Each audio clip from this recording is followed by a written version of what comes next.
La diputada Antares ignoró totalmente el escándalo por sus declaraciones y se limitó a acompañar en un evento al eterno líder sindical minero y millonario Napoleón Gómez Urrutia, un trozo de basura humana, un despojo que se llevó 50 millones de los trabajadores mineros.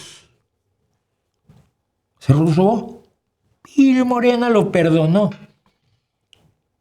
Él heredó el sindicato de mineros metalúrgicos y similares, y algún otro nombre tiene el sindicato. No me acuerdo y no sabía que iba a hablar hoy de Napoleón Gómez Urrutia. Pues Napoleón Gómez Urrutia heredó el sindicato de su padre.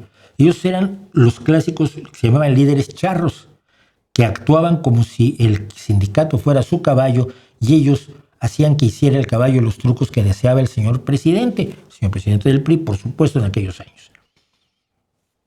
Napoleón Gómez Urrutia huyó de México, perseguido por el robo a los trabajadores mineros. Ustedes saben que yo tengo una debilidad especial por los mineros y los pescadores, porque siguen siendo los que salen de casa en la mañana y no saben si van a volver en la noche. Son dos de los trabajos más peligrosos que hay. Y todavía que hace poco hubo un desastre minero aquí en Asturias y hace poco hubo un desastre pesquero en Galicia. Se pierden vidas. Napoleón Gómez Urrutia fue personaje en un libro que escribió un miembro de Morena, asesor cercano de Claudia Sheinbaum, donde descubría, denunciaba y exhibía la bajeza moral de este hombre capaz de robarles a los trabajadores del sindicato.